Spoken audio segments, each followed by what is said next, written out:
What is up, truth tellers? We are back for another day, baby. Now, really quick, okay, guys, if you are a part of the Truth Talks family, I'm going to need you to hit that subscribe button on Truth Talks Live. Okay, we are doing our best to grow, and we've been shadow banned, so we need your help. Hit that like button. Make sure to subscribe so you know what we got going on, okay?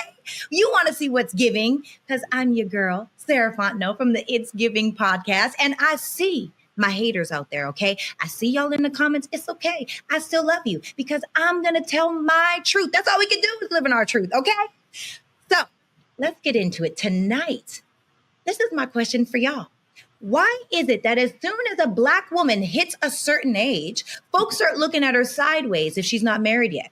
Like her worth has expired or something. Like peace, purpose, and power don't mean anything. If she doesn't have a ring on her finger, they act like it's some kind of punishment and not a choice. So let's call it what it is. Singleness is being weaponized in the Black community. And tonight we are here for it, okay? Get them gloves on because we about to battle, baby. If you're watching us on Roland Martin Unfiltered, I need you guys to hop over to this channel, Truth Talks Live. Hit that subscribe button so that you can make sure to join us every single time. And right now, Truth Talks starts.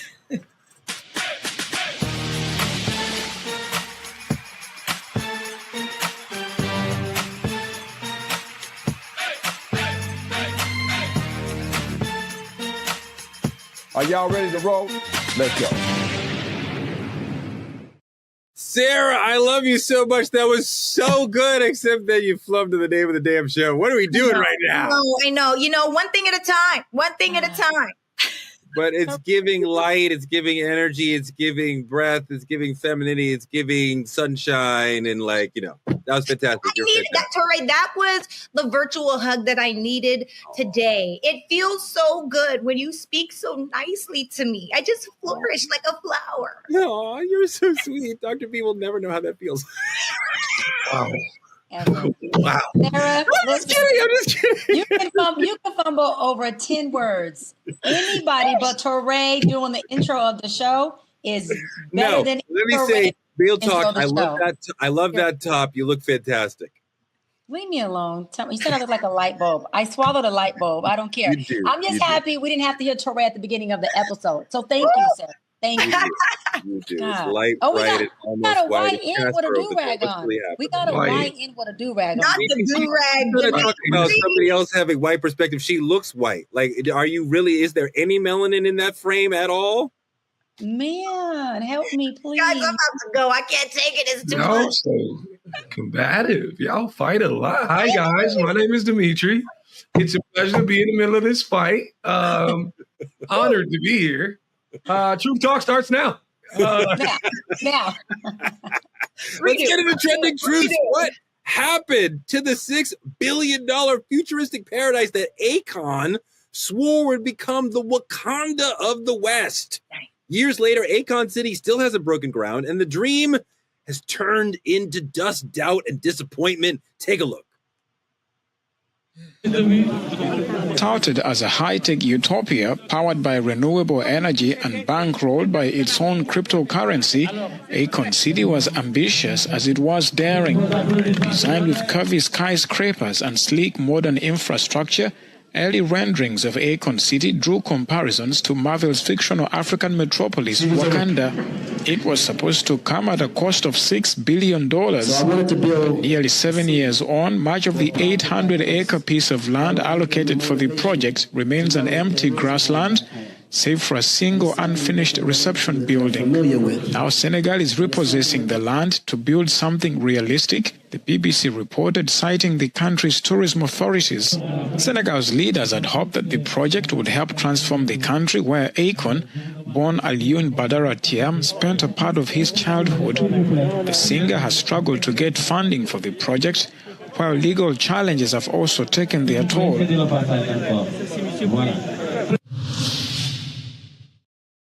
Fun fact, my mother was reading about the president of Senegal, Sékou Touré, when she was pregnant. And she was like, oh, I found the name for the baby. But Akon built this whole thing on this crypto coin, that Akon, that he thought would rise in value and thus fund a lot of this and bring other investors in. That didn't happen. His crypto coin crashed and he was left without funding. And the whole financial model was based on that. So he kind of dropped the beat and the bag on this one and hurt Senegal in the process. And I wonder, Dimitri, do you think he was ever even equipped to pull this off? Being a developer is a specific and complicated job. It's not like just anybody can roll up and say, give me some money, I'm going to buy some buildings. And that's what Akon seemed to try to do. I think we put too much in the hands of these celebrities, man. Y'all ever heard the Akon song, Locked Up? Lock his ass up. That's exactly what needs to happen. Akon need to be locked the fuck up. And the thing about it is, I don't believe this is something like Akon did with like malicious intent, but Akon knew he was unequipped for this project to begin with. If you banked it all on something that hadn't grown into fruition yet, you knew your ability to be unaccountable for this shit was present. And just for his inability to actually come back and give a statement, and now that it's been 7 years and we want to know where the money at, hey, lock his ass up, man. Get Akon up out of here. Get him. Casper, how does a $6 billion project disappear without a single building built? I think that he had good intentions. I just think that he wasn't able to pull off the funding, just like I haven't been able to pull off the lighting from my melanin, okay? But I do think that Akon had the right intent. I think he went in there and found out, like a lot of developers and contractors find out, that there's more to it. Once you start to create plans and develop even a home, let alone a big city at the magnitude that he was attempting to do it, I think he ran out of funds. And I think that he ran out of resources to really actualize his ideology. But it was a great idea, and I really hope that he can at some point pick it back up and actualize it. Sarah, the locals in Senegal are demanding answers, as they should. Investors are vanishing. Critics are calling it a crypto colonialism wrapped in Pan-African fantasy. Those are always fun. Let's take a look at what Akon had to say. But now, okay, so talk to me. So just to be very clear, Akon City is under attack. The concept of what this dream means to Africa is so big that it's shaking up a lot of agendas in Africa. So anyone that's in construction or anyone that just use basic common sense knows that it takes 12 months to maybe 15 months to build a normal house. Right. We're talking about building a city with high-end high-rises, major structures. I mean, it's just the studies alone took 2.5 years. Yeah.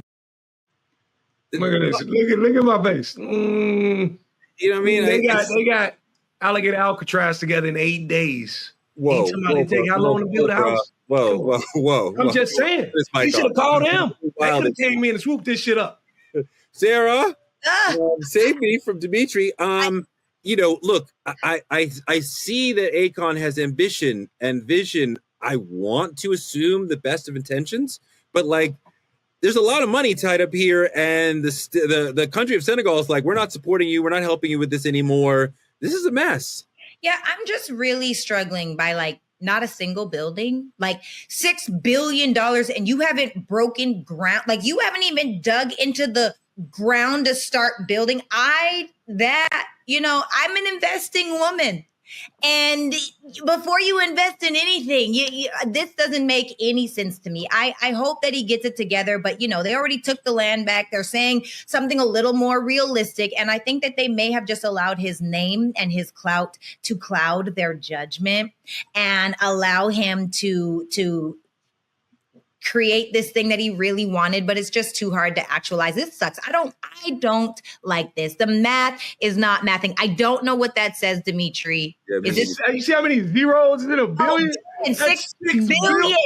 And you ain't got nothing, not a TP, not a hut, not a snow castle, nothing.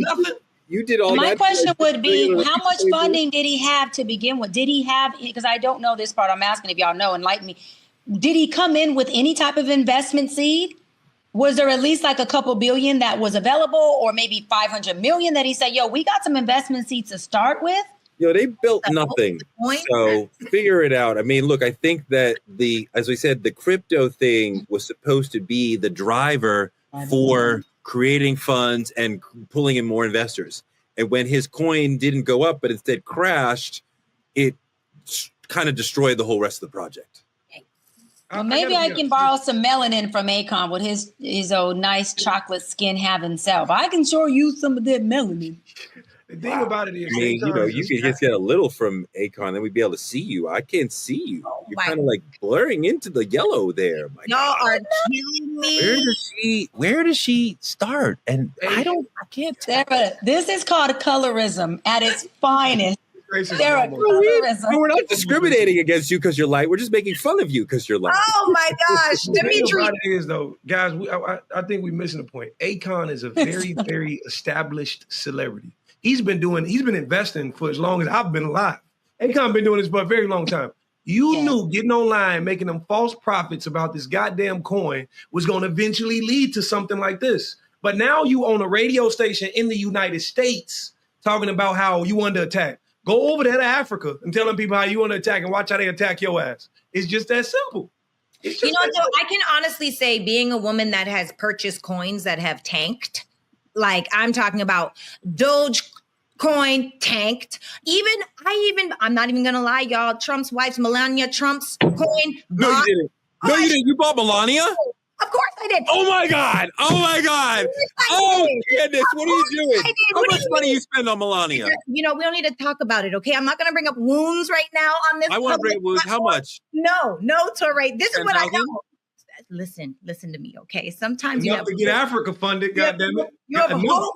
You have hope for these coins. And when they tank, it's like, dang, how? Well, people what lost are you talking about? How? How could it not die? I know. It made sense at the time. Trump's coin, you couldn't even get it. He threw it to her, and it was like, oh my God. But you don't promise an entire culture, not even culture, but Pan-Africanism is everybody who's rooted from Africa. You promised everybody this. On something that you weren't for certain about. You know better than this, Akon. Where's the group chat you text asking, was this a good idea? Somebody tell me something. Do you think that he should return whatever money is left over and face legal consequences? Where do we go from here? Oh, that's the thing about investments. It's a risk, right? I guess in this case, Wakanda is not forever. And that's a really sad take to do. But the way that investments work is you invest, you could possibly lose your money. It is. Yeah, but that's not exactly, if it's a fraudulent investment, if the vehicle is fraudulent, then you would be able to claw that money back. Yeah. I'll be honest with you. I think Akon needs to throw some free concerts. He needs to give out some free merch. I need $1 billion. I need $6 billion. Hey, Dimitri, beside Locked Up, can you name an Akon song that you would like to hear? It ain't about me. It's about Africa. Thought so. Who's coming to the concert? It's about Africa. You've got one hit for 20 years. What are we talking about? No, he has so many hits. Like what, Sarah? Name them. Hang on. We're fucked. No. Google, but I'm not going to Google, okay? If there was a hit, you would know it. It would be an earworm in your head. I'm a square. He got smacked that. Somebody need to smack him. Fall on the floor, smack that. There you go. 20 years old. 20 years old. That song is as old as you, Sarah. Listen, the best one he had was the one that said, Akon and Young Jeezy. That is my hit. I don't know that one. That's the main one. He needs to do all that $6 billion worth of time. That's what I need to hear. He's got hit. Oh, she done pulled up this Google. I'm so done with you, Google. I'm over with her in this damn Google. What's up, True Fam? It's your girl, Cheyenne. And yes, season 2 of True Talks is here. And we are turning up even higher. Yo, it's your man, Torre, the newest co-host on the set. And I'm bringing heart, heat, and hard truth every night. And we are keeping it all the way fire. Ain't no filters, ain't no fluff, just straight facts. Y'all know how we do. So stop scrolling and pull up to our YouTube at TruthTalks-Live. Like, subscribe, and smash that bell. And after you do that, join us because we go live weeknights at 8 p.m. Eastern on all the coasts. Wherever you are, from culture to controversy, we say what everyone else is scared to say. We talk truth. Season 2 of Truth Talks. Let's go. Because this time, we ain't asking. We're taking the mic. All right, let's move on to politicking. A lot going on. The federal prosecutor, Maureen Comey, daughter of former FBI Director Jim Comey, was fired by the Department of Justice last week. It was not made precisely clear why she'd been at the department for over a decade. Take a look at this video. And Garrett, we also have some news coming down in just the last few minutes. The Justice Department firing Maureen Comey, a prosecutor who worked on Epstein's case as well. She's also the daughter of ex-FBI Director James Comey. What can you tell us about that? What are your sources saying? Is there any sort of connection to that firing with this? It's not clear yet if there is any connection, Ellison. And the other famous case that she worked on is, of course, the Sean Diddy Combs case, which just concluded with the rap mogul being cleared on some of the more serious charges against him, although convicted on some lesser charges. Whether this firing has anything to do with the government's failure to secure a bigger conviction in that case or has anything to do with the Epstein case is unclear at this hour. But you can bet that for conspiracy theorists looking at the Epstein cases, the removal of someone with the last name Comey, who worked on those prosecutions, will only fire up the talks that there is something more nefarious going on here. As Garrett said, Maureen Comey was the lead federal prosecutor in the Diddy case. She was once seen as a rising star in the DOJ. But was this shakeup about the Diddy trial? Let me stop you. The answer is no. This is about getting back at Jim Comey. She's not being fired because of what happened in the Diddy trial. That was a disaster for the department, but I think there's many fathers and mothers to that disaster for the SDNY. But Trump has been attacking the legal profession, prosecutors, the SDNY in particular, and he's been trying to get back at Jim Comey and any of his. This is part of the way that he deals with his perceived enemies. He's super petty, and firing Comey's daughter would be the perfect way to get back at Jim. I think that's what's really going on here, Dimitri. Does that make you a conspiracy theorist the way you just said it? You said it so confidently, like you convinced me. That's what happened. That's what happened? Conspiracy, that's what happened. All right then. Well, in my opinion, I think a lot of times we forget that, the system forgets that justice is like, it's not just about the outcome. It's about public confidence. Like when you start doing big things and you can't explain it to us, we get a little questionable on your legitimacy. And I think for somebody, Ms. Comey, for example, to be removed with such high praise and high validation of all she's done and her father's done, just with no regard, with no explanation, with nothing to give to the public, this is going to create more of an uproar than I think they perceive it to. Trying to sweep it under the rug. It's too big to go under the rug. This is something that came up the other day, about a month or so ago. Jim Comey was walking down the beach. That's Jim Comey, Maureen Comey's father. And he saw seashells arranged by somebody else that said 8647. He took a photograph of that and put it on his Instagram. Sarah, 86 in the restaurant world would mean to end something, right? Like we have no more of something. So the right tried to take it like this 8647 meant kill Trump. I would read it as a former person who worked in restaurants that it means end Trump, not kill Trump. But that was part of what people were saying. Oh, look, Jim Comey is continuing to attack the president, putting out this weirdo message that maybe seems like he's sending a message to kill Trump from the former FBI. So that to me is much more part of what happened to Maureen Comey, Sarah, than the Diddy trial. Yeah, I hear you. I look, I have no comment. I couldn't even answer. I am not invested enough in this drama to even have a dog in this fight. I do not know the answer. What I do know is when you're 86 something, you get rid of it. That's what I would say according to what you just asked me. But I do think that his daughter being fired, absolutely Diddy being getting off the way that he did has something to do with it. I do think that. But what do you think, Dr. Bryant? I think the part that's more scarier is that this president is so smart and dumb at the same time that Article 2 of the U.S. Constitution actually grants Trump the right to remove certain federal employees without even reasonable cause. He can just do that. I think that's the point of looking at how he has set up things, and he is literally using the Constitution and recreating it so that it works for him and his crew per se, when they enter into spaces of needing to check and balance and remove things and people that can work for him. That part is beyond me because Maureen made a comment and she said, if a prosecutor can be fired with no reasonable doubt, she said, then that would make people feel like, wait a minute, how valid is prosecution?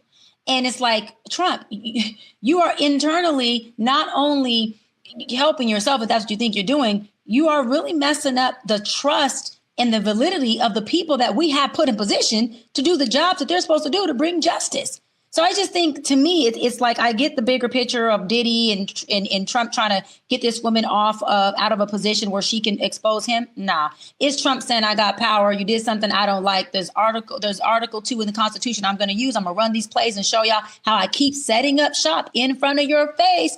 Listen, fuck around and find out. Trump keeps showing us. Fuck around and find out. I'm going to use all these things that y'all created and that I created to work for me and against y'all. You just worry about where the country is going when people are being penalized this way for their father, when the leader is this petty and vindictive.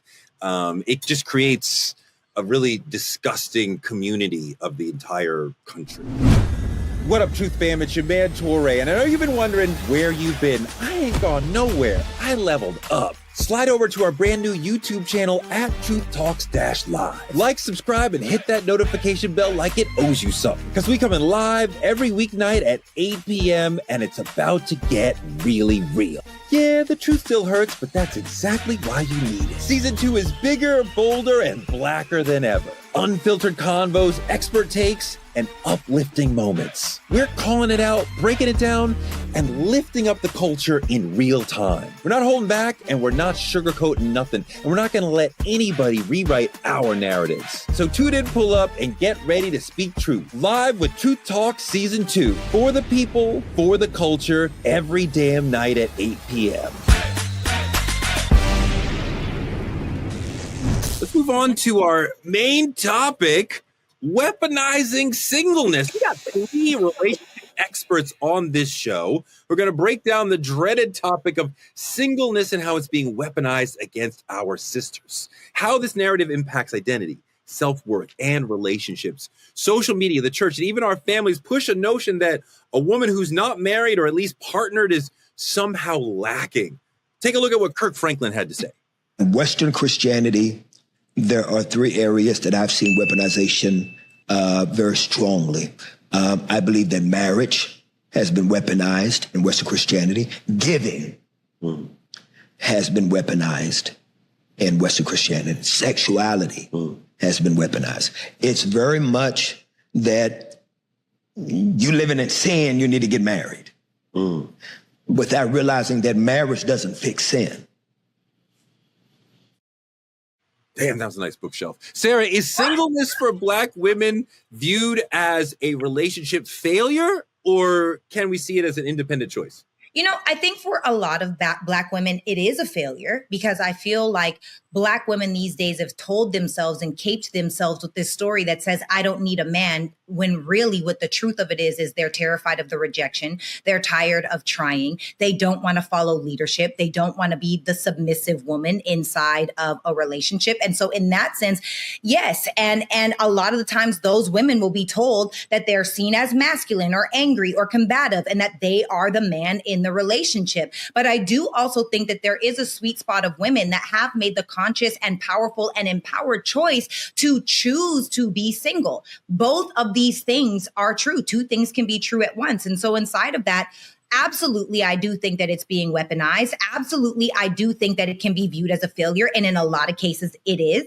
because I don't think we know a woman's role anymore in a lot of different spaces. Eat me up in the comments. That's fine. And then in a lot of cases, I do think that it's a choice.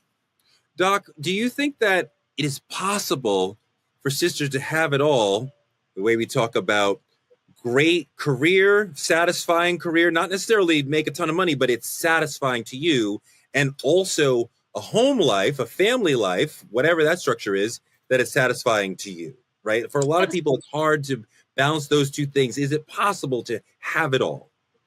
Absolutely. It's what I call the hybrid effect. I always talk about it. I talk about a hybrid is alpha submissive, right? Alpha in the boardroom and closing your deals and showing up to the meetings and making sure that you're doing that stuff externally. And then when you come home, you're in your submissive, which is, hey, daddy, I'm home. Love you. What do you need? Have you ate? Or, you know, if he cooked, thank you so much for cooking for me. I missed you. How was your day? You go into all those submissive roles. I think that with women embody all of their moving parts, they start to fall in love love with who they are. And self-discovery is about identifying who are you in the boardroom, who are you in the bedroom, and how do both of those coexist? And when you find both coexisting, that's what balance is called.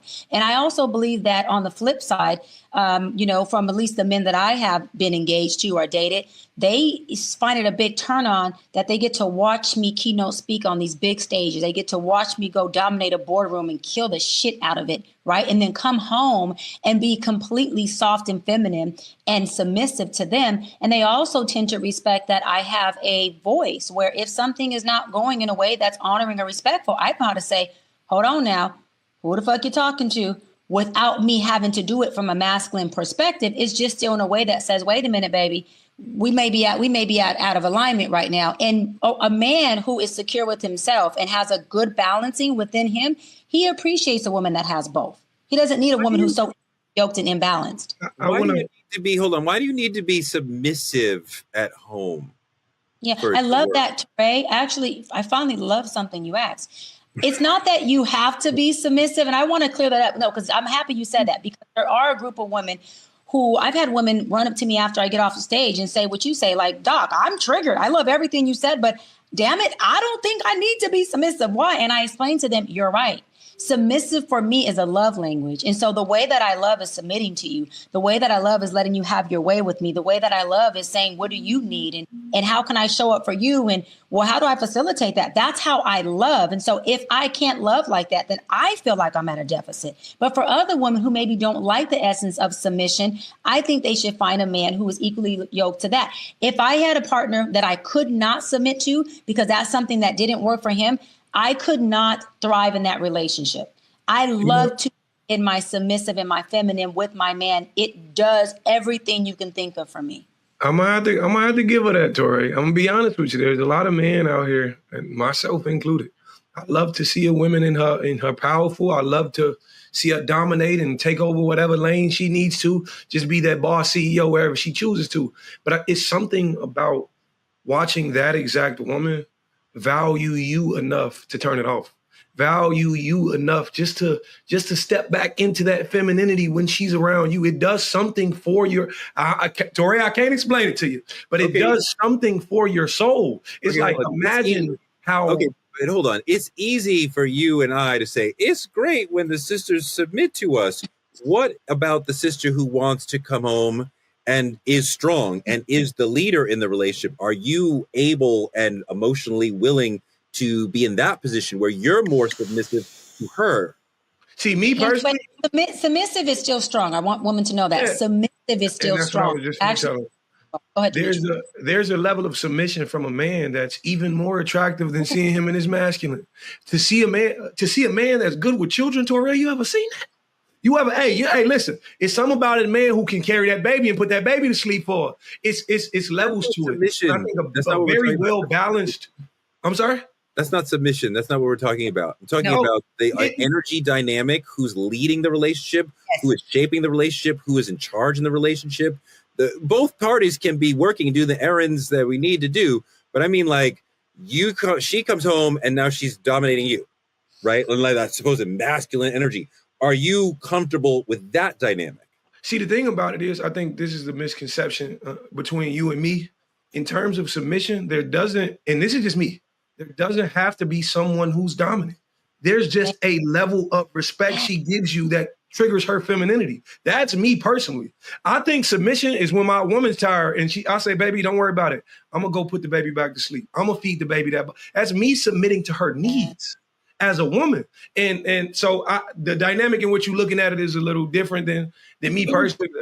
So I just want to chime in because I want to make sure that we stay on topic here about weaponizing singleness, right? And so first and foremost, you guys are talking about masculinity and femininity. It's not about male or female roles. Like, we're not talking about gender roles, because everybody should be able to put a baby to sleep and everybody should also be able to be decisive. But when we bring it back to weaponizing singleness, what people will do is, just because you don't have a partner, they assume there's something wrong with you. Just because you're not married or engaged or in an exclusive exclusive committed relationship, now you're the problem, you're the drama, you're too combative, you're the issue. You don't know how to shut your mouth. You don't know how to submit to a man. You don't know how to be in your feminine.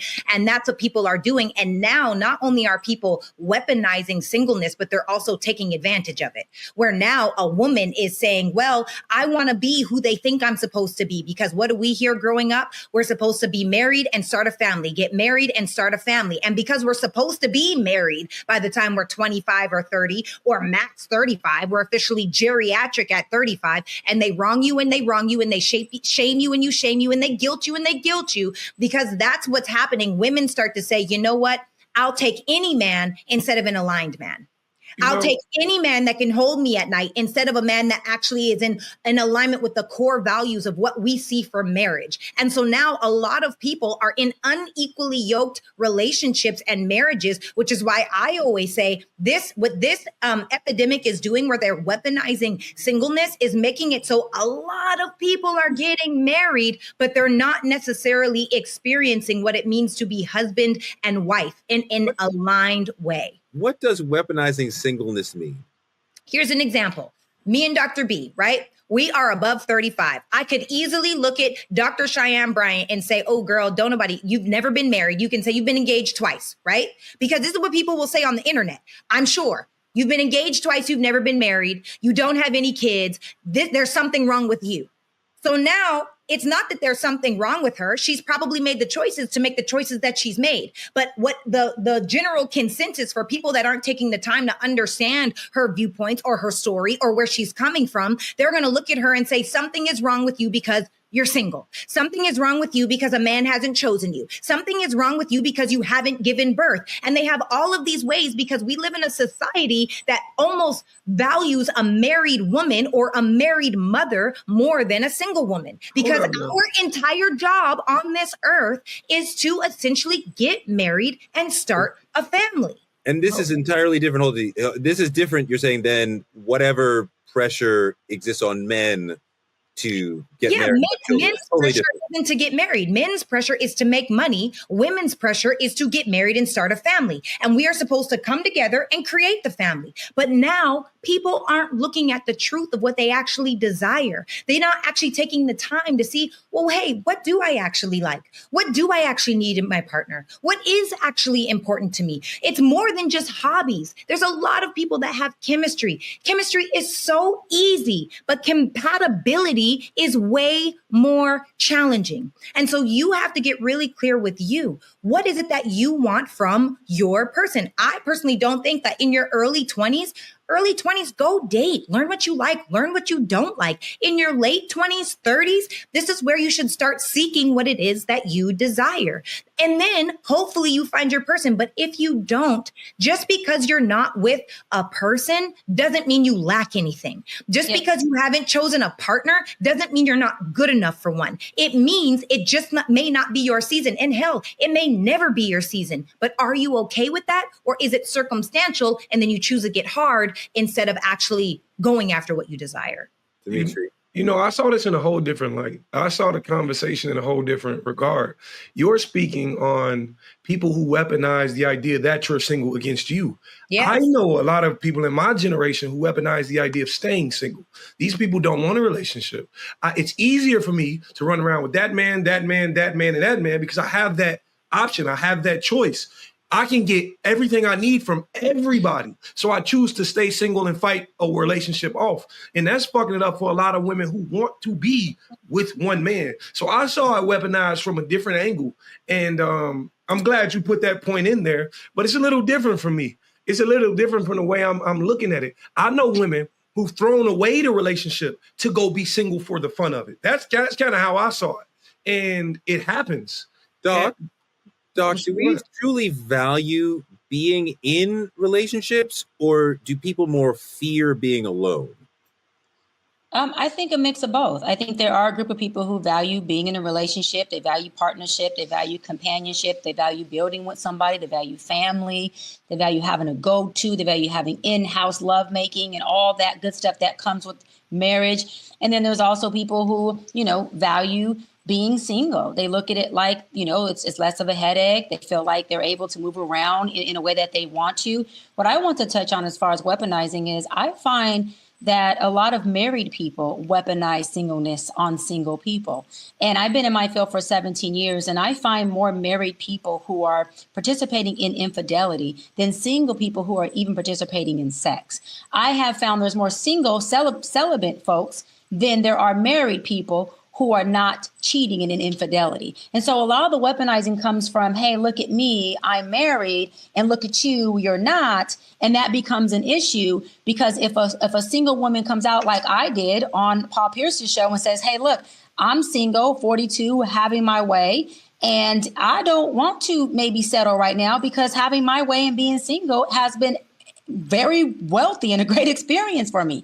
They looked at it like, oh, this woman is having these men who she's taking advantage of, she's spinning the block with, and she's not respecting the fact that they want commitment. Doc is just going, you do what I say, you do what I want, and I'm going to have it revolve around my world. Well, hey, it is my world, so who else's world would I have it revolve around? And if I'm being honest as a single woman and I'm saying to the men I'm in companionships with, I don't want commitment right now, and they're agreeing to participate in my world, then that is me being 42, having a freaking wealthy quality of life. And it doesn't make me feel less valuable because I hear, again, a lot of married people who are either in a deficit, they are experiencing infidelity, or they're trying to figure out how do they reshape their marriage so that they're not miserable. So again, I just wrap on a lot of married people I find weaponize singleness on single folks who I think deep down inside kind of envy that freedom and envy that space that a lot of single people actually have. Church.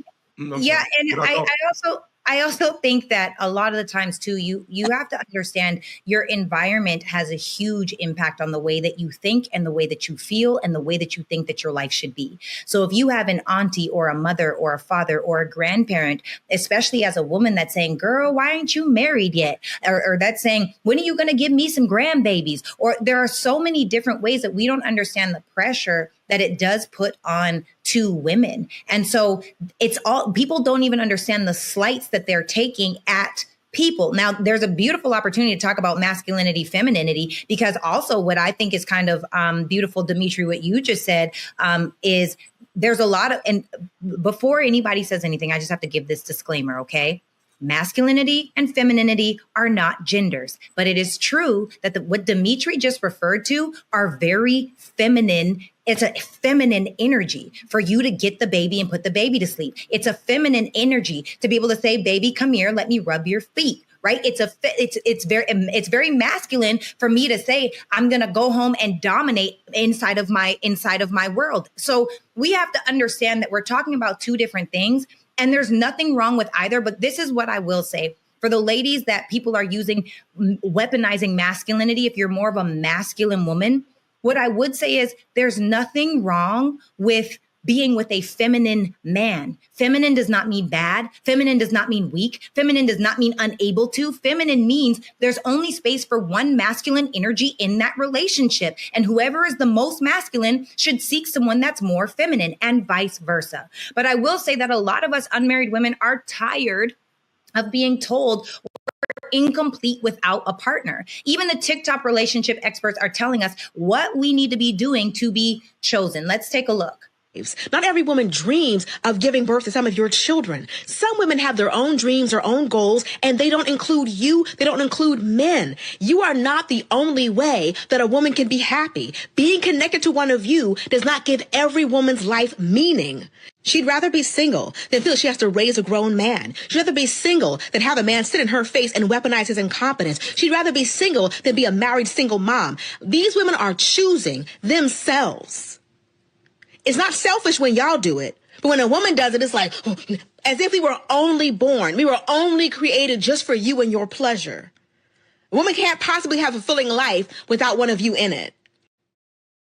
Woo! Yeah, I love that. I love that sentiment. I love the independence. I love the decentering of men in her life and the urging us to decenter men in our lives and saying, hey, I have things, goals, like things I want to achieve that have nothing to do with my ovaries.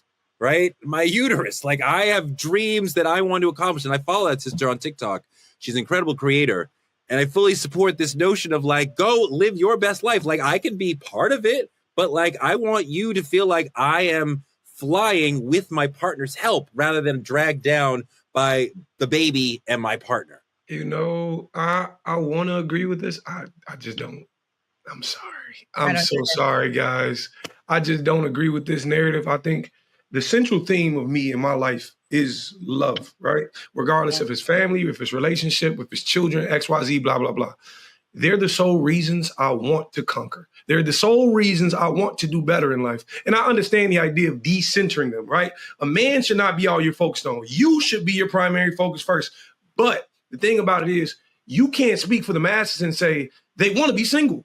If they wanted to be single, they wouldn't be listening to these people on TikTok or whoever it is they listen to. I think a lot of times we push narratives on the people that we subscribe to, and we just speak it to the world. So like me personally, I feel like most of the things I'm doing right now currently in life are for my future child and my future wife. It's been that way for a very long time. I've been very prosperous because I want them to succeed and feel comfortable when they meet me. If I had no center or no goal or no priority, it wouldn't work. I'd just be living. I think I understand what you're saying. And I think that the way that society pulls us, that the man is pulled into a higher self and a more mature self by family. And women quite often find themselves pulled out of their dreams by family. Their dreams are derailed by having a family. So this sister saying that she wants to continue to focus on her dreams while also having a family, to me, is uplifting. And it is different than what so many women encounter. There's so many women who are like, I wanted to be a writer, an actress, or whatever. I wanted to have a career. And then they had a family. And they're fulfilled by the family, but men are not finding that same life hurdle. I had a family and I had to change my dreams. So you're propelled by having a family. She's dragged. So I want to uplift her and hold space for her as she's saying, I want to be uplifted when also using my uterus. But I think we need to hold space for both women. The woman who says, look, are all three women. The woman who says, I only want career and no kids. That woman is equally valuable as the woman who says, look, I don't want no career and I want to be an at-home professional mama. And then there's me, the woman who says, I know I can have both. And my goal was to first have a career so my kids are born into equity and I'm able to actually be a hands-on mama because I have financially secured myself enough to the point where in the event that my husband, hopefully not, we get married and he has a shortcoming, I'm still able to float us if he happens to have something happen in the season where he can't do it. I got his back and we're good over here. So those three women are all equally valuable in their own space, but we have to hold space for all of them and not weaponize one because she's an at-home mama, the other one because she's a career woman and she doesn't want kids. There's women who are thriving in all different lanes. And I think what's most important, and I'll land on this, is that individual, male or female, has a plan and they have a quality of life that they really feel healthy in and that they can thrive in, because happier people just make for better folks in any kind of relationship you can be in. Dimitri, hold on, Sarah. Dimitri, the single women are often labeled leftover, lonely. The single men are free, focused, and waiting on the right time. Are we doing the right thing by giving the sort of shame to one group and praising the other group for the same thing? Absolutely not. And I'd be going against myself completely if I sat here and said that's how we should view it. I'm a single man, and I choose this is the season I'm in. And I think that's the thing about it in the way we look at it.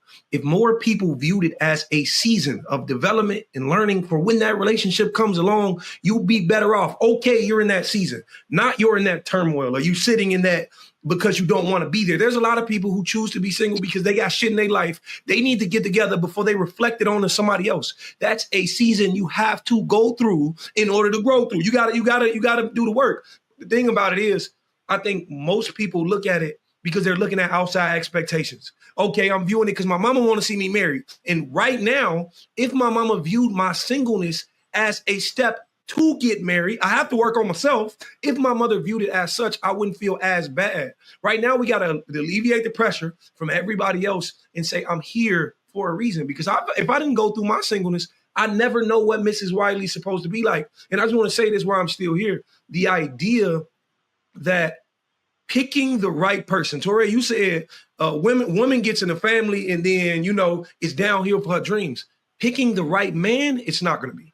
I don't care what happens. When she comes along, Mrs. Wiley said, I always wanted to be a painter. I'm buying every goddamn size canvas and we put it in the living room, baby. This is what you want to do. This is what we're going to do. But that's why selection is so important. It's a little less about the man and more about the intense demand on the woman's time. The right man is going to alleviate all of that unnecessary pressure. All the pressures of what society said is going to be gone. The first 10 years of having children, the child is almost always physically attached to the mother. And no matter how great the father can be, she's going to do 60% of the work, no matter what. The man can't keep up because the child is so asking for the mother and driving toward the mother and the whole feeding thing, the man can't participate in that at all. So, I mean, she's going to, her body goes through a lot, her mind goes through a lot in pregnancy and having a young baby. That takes time to redevelop into the person she was. There's just a lot of social and physiological things that go along with becoming a mother. There's a chemical that you want to just be with the baby all the time, right? So that takes you out of the workforce. So there's all these ways that nature and society is preparing you to be a mother. And it's beautiful. And it's wonderful. But I'm currently living the opposite. You cannot tell me there's kids who don't attach to their dads the exact same way they're attached to their mothers. And I've been to the doctors, I've been to the dentist, I've been to the schools. And we at the graduation, and they call me the dad and saying, thank you for being the most active parent in this school. So you can't tell me all of that effort is not complimenting Mrs. Wiley when she comes along with them kids. It's going to alleviate. But I think we got so used to saying the kid should be with the mom that we just letting it happen. No, baby, I'm gonna handle this kid. You ain't even a mother today. That's what I say when I ain't got my baby. I be like, I ain't a dad today. But you ain't gotta be a mother today. I got you. Let me take that off your plate. And the thing about it is, man, we fall so accustomed to the actual tropes of what society's led us to believe. There's dads who can't get it done by themselves. If that's so, allow the mother an opportunity to go out and do what she needs to do for herself. That's all I'm saying. No, I get it, but the mom also has a power. Really quick, I just have to say this really quick because I do feel like the same way where we had that episode where we talked about how women have children and it's most of the time it's circumstantial, it's not intentional. I feel like most women are single circumstantially and not intentionally. A lot of women say that they want to go build this career. Careers and dreams do not keep you warm at night. And so a lot of women are saying this out loud. They're saying, I said it. They're saying it out loud on these social media platforms. And then they're going home and they're feeling lonely. They're feeling rejected and they're feeling like they don't have what they need. And the truth of the matter is that we have to get really crystal clear about, are you single because you can't address your aggression? Are you single because you can't address your tone? Are you single because you can't address your own volume because you're not willing to do that work on yourself? Or are you, thank you, Dimitri, or are you single because you actually want to be? Because the truth of the matter is these women that are out here intentionally, and that's what we do. We find the exceptions to the rule and we say, we're like them. No, baby girl, you're not. You're mean. You're masculine. You talk about men like dogs. You're disrespectful to every man that you say. There's that new term that says, I don't even like men. The thought of men makes me sick. And you start regurgitating this rhetoric and now it becomes your truth. It is not the truth. These things are either circumstantial or they are intentional. And I'm here to tell you right now that if you want to go live your best life, you want to have fun, just make sure you freeze those eggs, homegirl, because one day, a lot of the time, when you look back on your life and you're 45 or 50 and you're unable to have kids, you will probably regret it. That's all I'm saying. There's too many women out here that are trying to push a narrative that they don't even believe in. The truth is, we are built and we are here to connect. We want a partner. And as much as I love what I do, and I am great at what I do, and I am very successful in what I do. And there is nothing like coming home to my man and being little baby angel muffin poodle love. Okay. That's what the real truth of it is. Yes. Little angel muffin. Angel muffin poodle love. Yes. Yes, little baby, hug me, hold me. Angel muffin poodle love. Because your dreams are never gonna hug you, hold you, kiss you, squeeze you. And a lot of these women are saying, oh, I just want a man that's going to be, there to support me. Then baby girl, you don't want a husband. You want a business partner. That is one that is way easier to find. Get yourself out of the rings. Stop distracting these men that actually want marriage and go be the boss that you've always wanted to be and allow these wives to be wives. Hey everybody, Judge Lauren Lake here. Listen, I need you to head on over to YouTube weeknights at 8 p.m. Eastern time. Why? Because your favorite judge, I'm one of the new co-hosts of Truth Talks Season 2. And guess what? We're live every night at 8 p.m. Eastern time on YouTube, only at Truth Talks-Live. I'll see you there. But let's flip this a little bit, Sarah, right? Okay. And maybe because you brought up this whole subject of weaponizing singleness, I think we understand the topic. Yes. How do we break the stigma of being single in the Black community? Because as we've said, the sisters especially are hearing messages from their community, from their family, perhaps from friends, perhaps from internally in their body saying like, you got to get married, you got to have a baby, got to get married, got to have a baby. Perhaps sometimes to their detriment. So how do we reclaim singleness as being something that's about being complete rather than something to be ashamed about? How do you make it about identity and self-worth rather than something you're trying to break out of? Well, first and foremost, you have to be real with where you're at. Some women are so defensive, they're not even willing to accept the fact that, you know what, you're mean, you're ornery, you're disrespectful, you're masculine. You keep trying to control everything. Ladies, we don't control everything. In fact, true submission is surrender.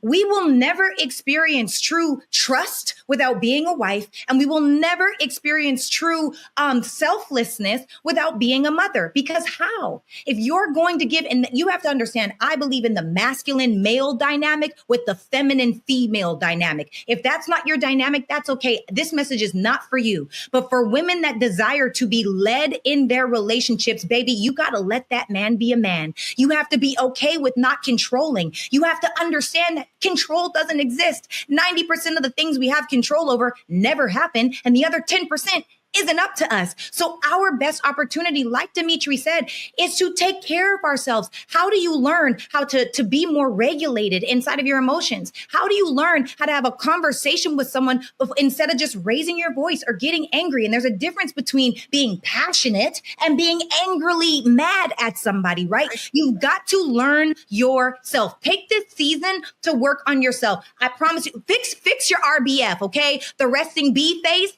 Smile a little bit, let these men know. I'm sorry, but hold on. The point, Dimitri, was about how do we reclaim singleness as something that is okay and not shameful. I feel like she's talking about how to get a man and blaming women for not having a man. I'm talking about how do you like being single? How do you enjoy and understand being single? So you work on yourself. When you work on yourself, you will then attract the man that you want. But you're still talking about getting the man. Because you're still talking about getting the man. We're talking about being single. Hold on. Here we go. Hold on, Dimitri, because she's still talking about getting the man, which goes back to women. Sarah, you just yes, you are. Which goes back to the stigma of society and a large group of women thinking that they have to spend their singleness or spend their life on getting the man to be valuable. Sorry. So to answer your question, Torre, that while you are single, how you create a thriving, wealthy quality of life while you're single is exactly what I do.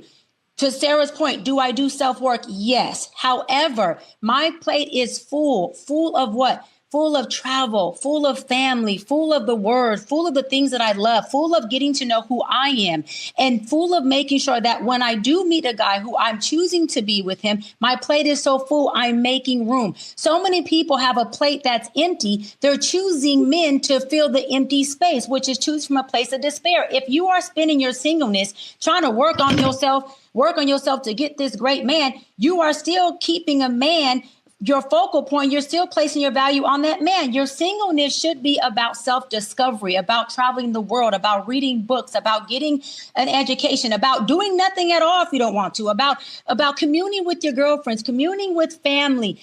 Self-discovery. Who are you? What do you like? Let me tell you why. I always say I never teach married people how to be married. That's why I don't really tell people what they should do and how they should get a man and how they should get a woman. All that stuff cannot be created until you meet the person you're with and you guys curate that together. What I do teach people is not how to be married, how to be happy within themselves, because happy people date better, they marry better, and they parent better. And so in your singleness, figure out, baby girl, baby boy, what makes you happy? Take inventory of that, play with this. So by the time you meet your partner, you're bringing a happy person to the collective of that relationship. And don't spend your singleness trying to figure out how you can better yourself to get a man, because women who attract men are going to attract men no matter what. You ain't got to do work to attract a man. You got to do your work on who you going to choose. That's all you got to do. Right. So I love that. And I just want to chime in really quick, because essentially, Dr. B, you're saying what I said. Y'all are hearing me say, do this to attract a man. No, I'm not saying do this to attract a man. I'm saying when you do this, you do attract a better, more high quality, high value man. When you, no, Teray, let me finish. What I'm saying is when you take the time to identify what is it, like I said earlier, what do you want for your life? What do you like? What do you not like? What makes you tick? What doesn't? Do you have girlfriends? Like one of the things there, oh my, this is a whole class. Essentially what I'm saying is you've got to do the work so that you can deal with your emotions. You can deal with your feelings. You can deal with your thoughts without projecting. You can have a conversation without breaking someone down. You can just act normal without being critical or being defensive, whatever it may be. There are so many different things that happen inside of working on yourself that when you do that, of course, you're going to attract a high quality man. And then like Dr. B said, you get to choose whether you actually want that person or not. You know, and I want to say this, me, I think that for me, if I could just real quick, if I can get in there to answer your question, Tori, we got to take the expectations off of the conversation. We got to take the stigmas surrounding what our mama want, what our grandma want for us, what the world says we need. Social media has led us to believe we need to be in a relationship and married by week 22, and then we travel in the world and XYZ. No, it's what you want. I think a lot of people forget that dating is practice. Dating is your practice to learning yourself. This man did this. It didn't work for me. Okay, the next man will not be able to do this. Dating is when you set up your non-negotiables. It's when you set up your triggers for your red flags. It's when you put all those things in place and you practice that throughout dating. There's a man who's going to come along, and every box that you set forth, he's going to check every single one of those. But you have to put that up in practice. I hear all these women saying, I'm not dating, but I want to be married. Baby, you're not even on court. You can't get selected for the game if you're not on the court. So that's all I'm saying. All I'm saying is take the stigmas off and use your singleness as an opportunity to learn yourself. You be in a relationship. I think relationship experts need to stop trying to tell people how to be in a relationship. You only will know how to be in it when you are with the person you're in it with, because that person is going to be different than whatever your expectations are. And you learn it through the experience of it. Words don't teach, experience does. I can tell Sarah how to do X, Y, and Z, and she may get with a whole different man that has nothing to do with what I taught her. It's about teaching her to be happy. And then you learn how to be peaceful and happy with the person you calibrate and the person you're with. I just would hope that folks would be able to be single and be at peace with that and not see it as a way station to getting to another relationship, but just I am inherently present and happy being here at this station in my life right now. It's not a way station to get a relationship. It is a thing in and of itself that we are happy to have in our lives. But okay, fantastic episode. We're going to have Mimi Faust here all next week. So it's going to be kind of explosive. I can't wait to get into that with her. Woo! That's all we have for tonight. Thank you for all the super chats coming in. Thank you for all the comments dissing Sarah. You didn't have to go so hard. Here we are. Like, comment, and subscribe on our YouTube channel at TruthTalks-Live. Support Black media at CashApp, Truth Talks Live, or on any of the links on your screen. Get your Truth Talks membership today. Click on the screen and choose from one of 3 different exciting tiers. Small businesses and influencers can partner with us by visiting TruthTalksLive.com. Black media is still under attack. This show is being shadow banned, so help us out. Support our show by telling a friend to tell a friend to check out those arguing maniacs every night at 8 p.m. EST and 8 p.m. PST, where Cheyenne lives. Hope she stays there. We'll be back tomorrow night and every night at 8 p.m. We'll see you next week. Let's see. Team lovers, let's go. God damn it. There we go. No more signs. Right. Bye, y'all.